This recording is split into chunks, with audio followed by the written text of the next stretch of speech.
দিনে আপনার কুর্সিটা কেড়ে নেব, কুর্সি থেকে হটাবো, তারপরে এরকম হাজারো লোহাদা ঘাটের ব্রিজ অটোমেটিকলি করবে, আমলারা করতে বাধ্য হবে। শুধু নির্দেশ দেব, সেই নির্দেশ পালন করতে হবে।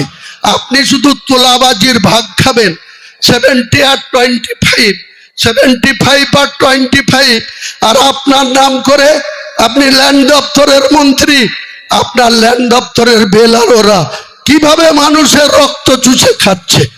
আপনি বলছেন লক্ষ্মীর ভান্ডার দিই, আরে লক্ষ্মীর ভান্ডার আপনি কার টাকায় দেন?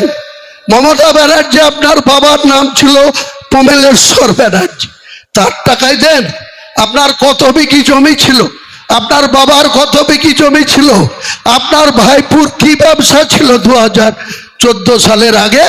আজকে আপনার ভাইপু বড় বড় করে বলতো 10 টাকার দুর্নীতি যদি কেউ প্রমাণ করতে পারে, উনি নাকি নিজে নিজে ভারতবর্ষের সংবিধানের জুডিশিয়ালের কোনো নির্দেশ ছাড়াই উনি গলায় ফাঁসি লাগিয়ে ঝুলে যাবেন। আপনার যে কোম্পানি, অভিষেক বন্দ্যোপাধ্যায় আপনার নাম করে বলছি, আপনার কোম্পানি, আপনার যে ডাইরেক্টর ছিল সুজয় কৃষ্ণ ভদ্র, সে কতদিন জেলের ঘানি টানলো? তার বক্তব্যতে যে কোম্পানির বিরুদ্ধে যে চার্জশিট, 1065 পাতার যে চার্জশিট, সেখানে অভিষেক বন্দ্যোপাধ্যায়ের 73 জায়গায় নাম আছে। 73 জায়গায়।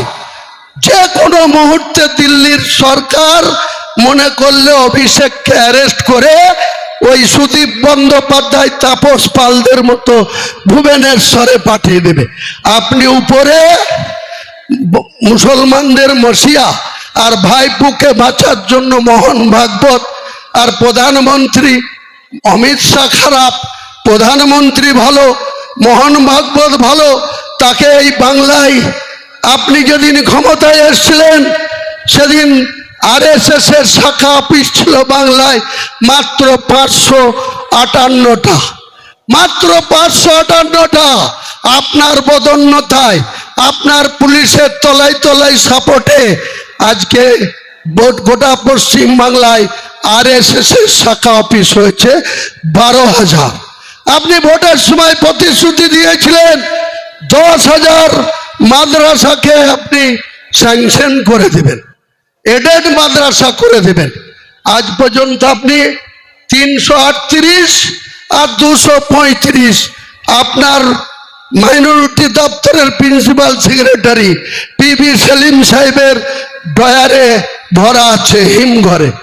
আপনাকে আমি একদিন বলেছিলাম কংগ্রেসের MLA হিসাবে 2011 সালে আমি এবং আমার বন্ধু বেলডাঙ্গার MLA শফিউজ্জামান সহ, আমরা এই অপূর্ব সরকার সহ আমরা সেদিন বলেছিলাম যে আপনি ভাবদার গার্লস স্কুলটা স্যাংশন করে দেন।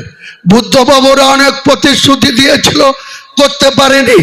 একইভাবে 16ই আগস্ট 2007 বুদ্ধবাবু রেজিনগরে তার ক্ষুদ্র শিল্প দপ্তরের মন্ত্রীকে নিয়ে এসে তিনারা বলেছিল শিল্প তালুকে শিল্প হবে, কর্মসংস্থান হবে, রেজিনগরে 10,000 মানুষ কাজ পাবে। তিনি তো চিৎপাটাং হয়ে গেল 2011 সালের 13ই মে। তারপরে আপনি আসলেন 20 মে থেকে এখন অব্দি আপনি মুখ্যমন্ত্রী।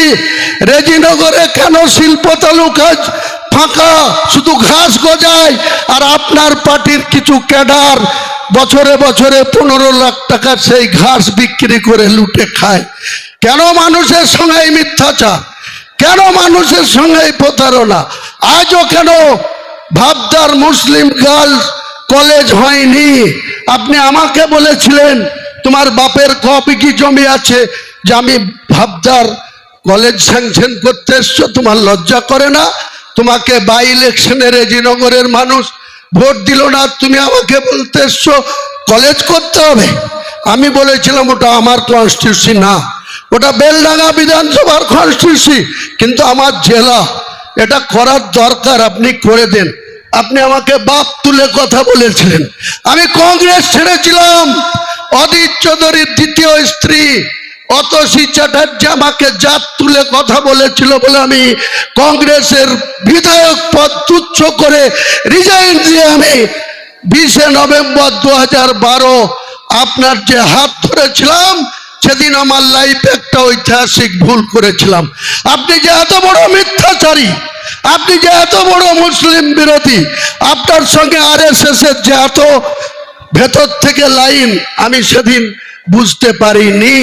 তাই মমতা বন্দ্যোপাধ্যায়, আপনার রাতের ঘুম যত দিন যাবে, হুমায়ুন কবির, যত আপনার সরকার বিরোধী দল আছে সেই দলকে একটা করে এই রকম মঞ্চ বেঁধে কখনো মেদিনীপুরে, কখনো বর্ধমানে, কখনো আসানসোলে, কখনো কুচবিহারে, কখনো মালদা, কখনো আলিপুরদুয়ার, কখনো দক্ষিণ 24 পরগনা, উত্তর 24 পরগনা, কখনো নদিয়া, কোন জায়গায় 1 ইঞ্চি মাটি আপনাকে ছাড়বো না, 1 ইঞ্চি মাটি আপনাকে ছেড়ে দেব না।